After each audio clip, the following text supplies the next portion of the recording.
Assalamualaikum warahmatullahi wabarakatuh. Marhaban ya syodikinal aziz. Selamat datang di channel Dongengin wahai sahabat yang dirahmati Allah. Yang sudah like dan subscribe saya ucapkan terima kasih. Dan saya doakan semoga masuk diberikan rejeki yang melimpah. Hari ini kita akan mendengar sebuah cerita yang akan menghangatkan jiwa dan mengundang air mata. Kisah tentang seorang wanita yang pergi jauh dari rumah untuk mencari nafkah, hanya untuk menemukan takdir yang tidak pernah ia duga. Tentang seorang bocah kecil yang kesepian, yang mengajarkan arti cinta tanpa batas. Dan tentang satu permintaan terakhir. Permintaan yang begitu sederhana, namun membuat hati siapapun yang mendengarnya hancur berkeping-keping. Mari kita mulai. Langit malam di atas Bandara Soekarno-Hatta tampak kelam ketika Siti melangkah masuk ke ruang keberangkatan. Tangannya gemetar saat menggenggam paspor, dan hatinya bergetar di antara ketakutan dan harapan. Di sudut ruang tunggu, ibunya duduk di kursi roda. Wajahnya pucat, matanya basah. Hati-hati, nah, jangan lupa sholat, jangan lupa pulang. Suara ibunya bergetar, menahan tangis yang nyaris pecah. Siti menggenggam tangan ibunya erat, berusaha menenangkan hatinya sendiri. Ia ingin berkata bahwa semua akan baik-baik saja. Bahwa ia pasti kembali membawa uang yang cukup untuk mengobati ibunya dan menyekolahkan adiknya. Namun, di dalam hatinya, ia tahu, negeri yang akan ia tuju bukanlah tempat yang ramah bagi orang-orang sepertinya. Beribu-ribu kisah tentang tenaga kerja wanita yang diperlakukan buruk oleh majikan telah ia dengar, tetapi Siti tak punya pilihan lain. Kemiskinan telah mengikatnya pada takdir yang keras. Penerbangan malam itu terasa begitu panjang dan dingin. Siti menatap jendela pesawat, menyaksikan lampu-lampu kota yang perlahan mengecil di bawahnya, seperti mimpi-mimpinya yang ia tinggalkan. Di sebelahnya, seorang wanita parubaya, sesama tenaga kerja wanita, menepuk pundaknya pelan. Pertama kali ke Arab, tanyanya dengan senyum tipis. Siti hanya mengangguk, tak mampu berkata-kata. Jangan menangis, nak. Di sana, kita harus kuat. Tidak ada yang akan membela kita selain diri kita sendiri. Lanjut wanita itu. Sesampainya di Riyadh, udara panas menyergap tubuhnya, begitu berbeda dengan angin lembab di kampung halamannya. Hatinya mencelos saat seorang pria tinggi berwajah keras menyebut namanya. Siti, panggilnya. Itu majikannya. Ia menunduk hormat, lalu mengikuti pria itu menuju mobil mewah berwarna hitam. Di sepanjang perjalanan menuju rumah majikannya, Siti hanya bisa menatap jalanan asing di luar jendela. Bangunan tinggi menjulang, mobil-mobil melaju cepat, dan semua tulisan dalam bahasa yang tidak ia pahami. Ia merasa kecil, tersesat di dunia yang sama sekali bukan miliknya. Rumah majikannya ternyata jauh lebih megah dari yang ia bayangkan. Pintu gerbang besar, dinding marmer, dan lampu-lampu kristal yang berkilauan. Namun, bukannya merasa kagum, Siti justru merasa semakin terasing. Seorang perempuan berusia 40-an, bersorban anggun, berdiri di ambang pintu. Jangan banyak bicara. Kerjakan tugasmu dengan baik, katanya dingin, tanpa memperkenalkan diri. Siti hanya menunduk, menggigit bibirnya agar tak gemetar. Malam pertama di rumah itu, ia menangis dalam diam di kamar sempit di belakang dapur. Kamar yang hanya sebesar lemari, tanpa jendela, dengan kasur tipis di atas lantai. Punggungnya terasa nyeri setelah seharian bekerja tanpa henti, membersihkan rumah sebesar istana, mencuci pakaian keluarga majikan, dan memasak hidangan yang bahkan tidak ia cicipi. Ia menatap foto ibunya yang ia bawa dari rumah, mengusapnya pelan. Ibu, Siti kangen, bisiknya dalam gelap. Pagi berikutnya, suara tangisan anak kecil membangunkannya. Siti keluar dari kamar, mencari sumber suara itu. Di dalam kamar luas dengan ranjang berkelambu, seorang anak laki-laki berusia 6 tahun menangis sesenggukan. Wajahnya pucat, tubuhnya kecil dan tampak rapuh. Seorang perawat mencoba menenangkannya, tetapi bocah itu terus merintih, menggenggam dadanya. Umi, sakit." Siti terpaku di ambang pintu. Ia ingin mendekat, ingin membelai kepala anak itu, tetapi ia ragu. Namun, tiba-tiba, mata bocah itu bertemu dengannya. Di balik air mata, ada sesuatu di sana. Sebuah permohonan tanpa suara. Siti melangkah pelan, mendekatinya. Tanpa sadar, tangannya terulur, mengelus punggung anak itu dengan lembut. "SHH, tidak apa-apa, nak, tenang, ya," bisiknya. Ajaibnya, Yusuf, begitu ia mendengar nama anak itu dari perawat, perlahan menghentikan tangisnya. Ia menggenggam jemari Siti dengan erat, seolah menemukan sesuatu yang menenangkan dalam sentuhannya. Siti terkejut. Begitu pula perawat yang ada di ruangan itu. "Dia biasanya tidak mudah tenang," bisik perawat dengan takjub. Dari detik itu, sesuatu di dalam hati Siti berubah. Ia masih takut, masih merasa terasing di negeri yang tidak mengenalnya. Namun, kini, di antara kesendiriannya, ada sepasang mata kecil yang memandangnya seolah ia adalah seseorang yang berarti. Dan mungkin, hanya mungkin, kehadirannya di sini bukanlah kesalahan. Mungkin, takdir membawanya jauh dari rumah untuk satu alasan yang belum ia mengerti. Sejak malam itu, Yusuf tak lagi menolak saat Siti ada di dekatnya. Di rumah yang luas dan megah itu, Siti merasa dirinya hanyalah bayangan. Seseorang yang bekerja tanpa dipandang, tanpa dihargai. Namun, di mata Yusuf, ia bukan sekadar seorang pembantu.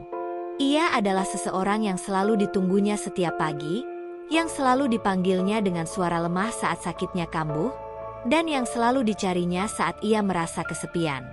Siti ingat betul hari pertama ia benar-benar menyadari betapa rapuhnya anak itu.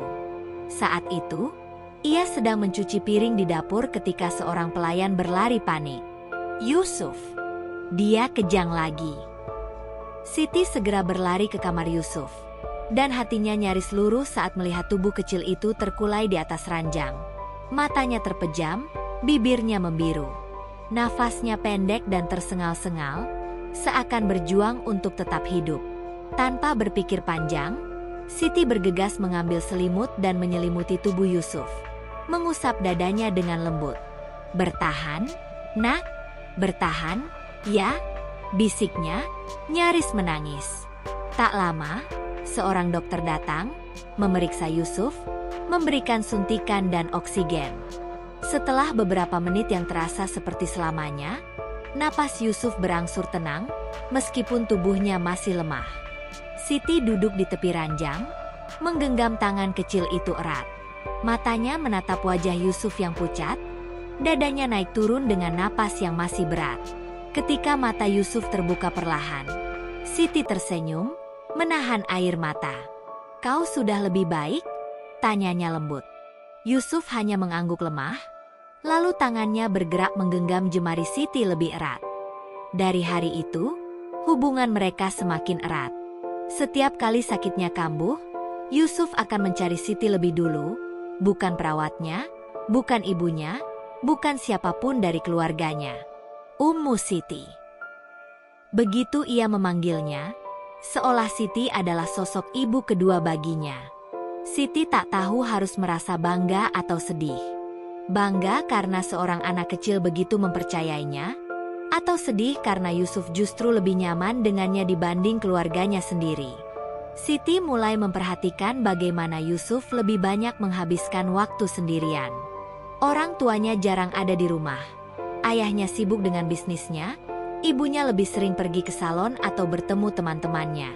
Kakak-kakaknya pun sudah dewasa dan hampir tak pernah menghiraukan bocah kecil itu.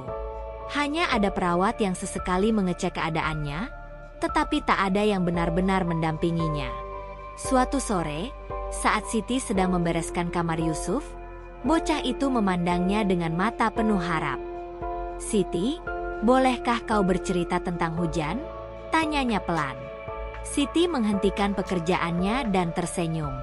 Di Indonesia, kalau hujan turun, anak-anak berlarian keluar rumah. Mereka menari di bawah hujan, tertawa, bermain lumpur. Udara menjadi sejuk, dan suara gemericik air seperti musik yang menenangkan. Mata Yusuf berbinar, meskipun tubuhnya masih lemah. Aku ingin merasakan hujan seperti itu, katanya lirih.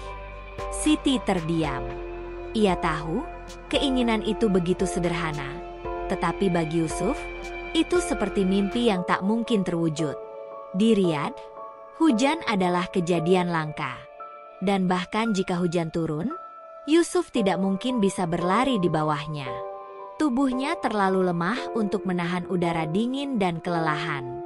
Malamnya, saat Siti hendak kembali ke kamarnya setelah menidurkan Yusuf, ia melihat majikannya berdiri di depan pintu.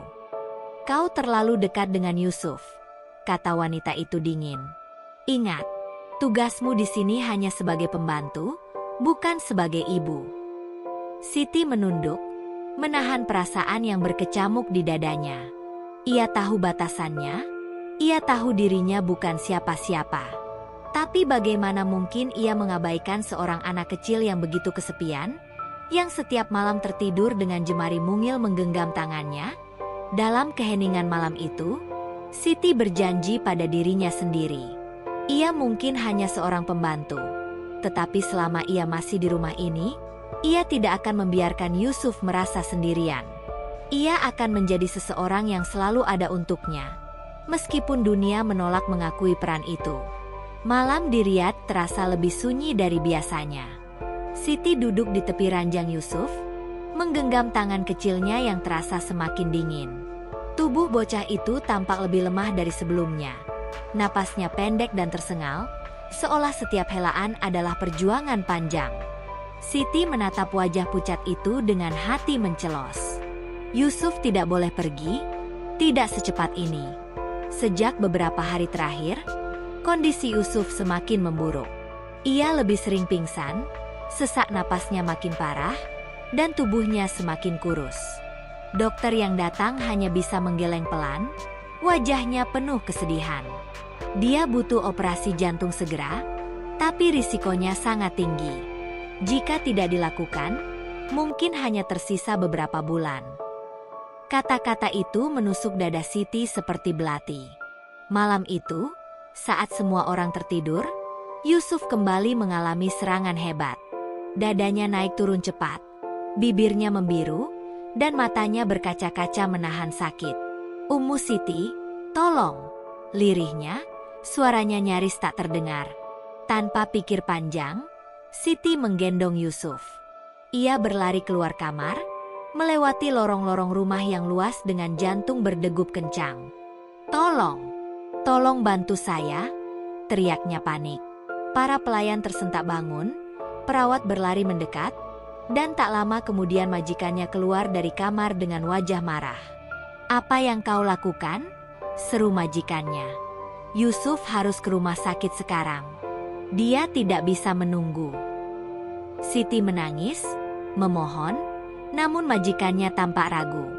"Kami sudah mencoba segalanya, Siti. Tidak ada yang bisa dilakukan lagi." Suara wanita itu terdengar datar, seolah telah pasrah menerima nasib anaknya. Tapi dia masih hidup. Dia masih berjuang. Isak Siti, suaranya pecah dalam keputusasaan. Ia menatap majikannya dengan mata penuh harap, berharap wanita itu mau sedikit saja berjuang untuk anaknya sendiri. Namun, yang ia dapatkan hanyalah keheningan. Dengan air mata menggenang, Siti menatap Yusuf yang masih berjuang bernapas di pelukannya. Tak ada waktu untuk berdebat. Dengan sekuat tenaga, ia berlari keluar rumah, menghentikan taksi pertama yang melintas, dan masuk ke dalamnya sambil terus memeluk Yusuf erat. Dalam perjalanan ke rumah sakit, Siti terus mengusap kepala Yusuf, membisikkan doa tanpa henti. "Bertahanlah, nak, kumohon, bertahanlah." Tubuh kecil itu semakin lemah dalam pelukannya, napasnya makin pendek. "Aku ingin hujan, Ummu Siti," bisiknya lemah. Air mata Siti jatuh tanpa bisa ia tahan. "Nanti, kalau kau sembuh, kita akan melihat hujan bersama. Aku janji." Suaranya bergetar, seakan takut bahwa janjinya tak akan pernah terwujud. Sesampainya di rumah sakit, Yusuf segera dibawa ke ruang gawat darurat. Siti berdiri di luar ruangan, menangis tanpa suara, jari-jarinya mencengkeram hijabnya dengan gemetar. Ia merasa tak berdaya. Ia hanya seorang pembantu, tanpa hak, tanpa kuasa. Tapi bagaimana mungkin ia bisa menyerah ketika seorang anak yang begitu ia cintai sedang berjuang untuk tetap hidup? Malam itu, Siti berdoa lebih khusyuk dari sebelumnya. Ia tidak meminta untuk dirinya sendiri. Ia hanya ingin satu hal, agar Tuhan memberikan Yusuf kesempatan untuk bertahan, untuk merasakan hujan, untuk hidup lebih lama, meski hanya sedikit lebih lama. Hujan turun di luar rumah sakit, jarang dan hampir mustahil di kota gersang seperti Riyadh. Siti menempelkan dahinya ke jendela, matanya sembab setelah semalaman menangis. Yusuf masih di ruang ICU, berjuang antara hidup dan mati. Mesin-mesin medis berbunyi pelan, menemani napas bocah kecil itu yang semakin berat. Seorang dokter keluar dari ruangan, menghampiri Siti yang duduk di kursi tunggu. "Kami sudah melakukan yang terbaik. Sekarang, kita hanya bisa berharap," katanya lembut, tetapi bagi Siti, kata-kata itu terasa seperti vonis. Di dalam ruangan, Yusuf tampak kecil di tengah selang dan alat medis yang menempel di tubuhnya. Siti mendekat, menggenggam tangannya yang semakin kurus. "Sayang, Ummu Siti di sini. Kau harus kuat, ya?" bisiknya dengan suara bergetar. Mata Yusuf terbuka perlahan, sorotnya redup tetapi masih ada binar kecil di sana. "Aku ingin melihat hujan," katanya lirih. Siti tersenyum, meski air mata terus mengalir di pipinya. "Lihat, nak, di luar sedang hujan," katanya, menunjuk jendela rumah sakit yang berembun. Yusuf melihat, berusaha menggerakkan kepalanya untuk melihat, tapi tubuhnya terlalu lemah. Siti menggigit bibirnya.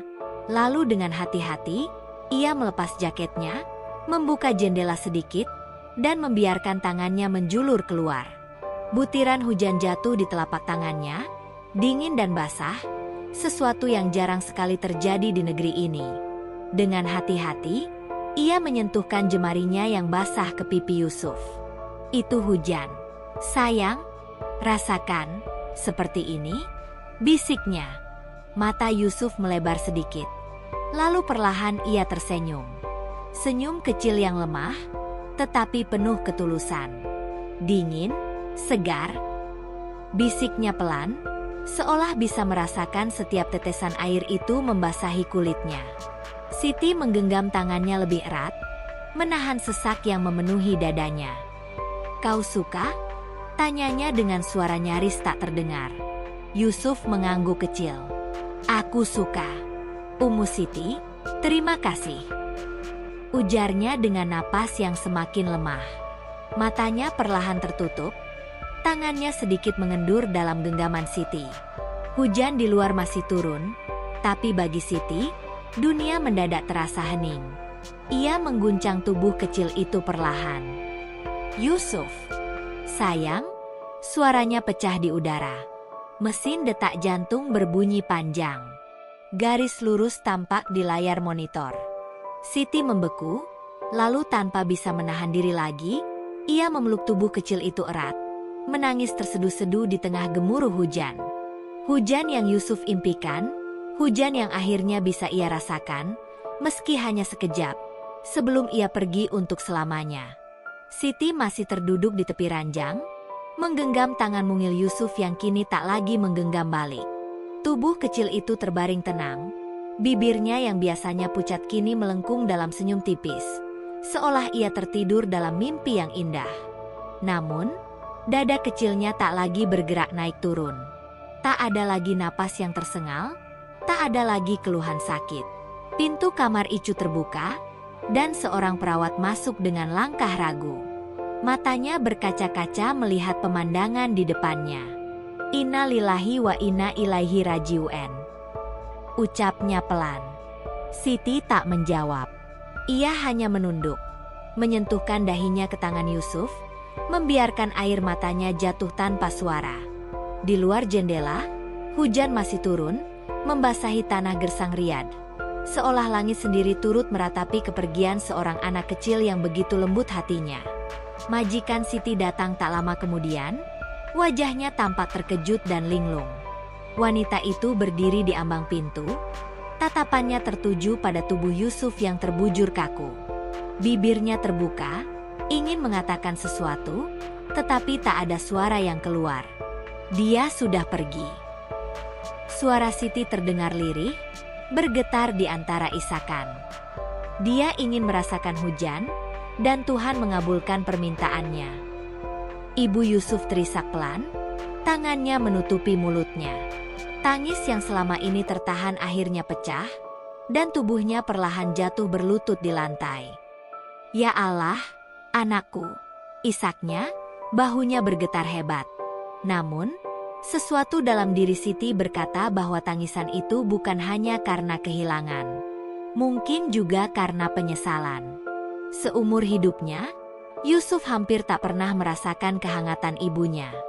Dan kini, ketika ia sudah pergi, barulah ibunya menyadari betapa berartinya kehadiran anak itu. Siti perlahan berdiri, membiarkan keluarga Yusuf mengelilingi tubuh kecil itu. Ia mundur ke sudut ruangan, tubuhnya bergetar hebat. Ada luka yang tak bisa dijelaskan dengan kata-kata di dalam hatinya. Ia bukan ibu Yusuf, bukan siapa-siapa dalam keluarga itu, tetapi rasa kehilangan yang menghantamnya begitu dalam. Hari pemakaman Yusuf dihadiri oleh banyak orang. Siti berdiri sedikit di belakang, menyaksikan tubuh kecil itu dibaringkan di liang lahat, dibungkus kain putih yang bersih. Saat tanah mulai menutupi jasadnya, Siti mengepalkan tangannya di dada, menahan isak yang hampir meledak. Setelah semua selesai, Ibu Yusuf mendekatinya. Mata wanita itu sembab, wajahnya tampak lebih tua dari sebelumnya. Ia menatap Siti lama, sebelum akhirnya berkata pelan, "Terima kasih untuk segalanya." Siti menggeleng lemah, menahan air matanya. "Saya hanya melakukan apa yang seharusnya dilakukan seorang ibu," ucapnya, dan kali ini, giliran wanita itu yang menangis lebih kencang. Beberapa hari setelahnya, Siti memutuskan untuk pulang. Ia tak bisa lagi tinggal di rumah itu, di tempat yang penuh kenangan tentang Yusuf. Majikannya memberinya gaji lebih dari yang seharusnya. Tetapi uang itu tak berarti dibandingkan kehilangan yang ia rasakan. Saat pesawat lepas landas, Siti menatap jendela, melihat awan-awan putih menggumpal di kejauhan. Hatinya terasa kosong, tetapi di sudut jiwanya, ia tahu bahwa Yusuf telah menemukan kebahagiaan di tempat yang lebih baik.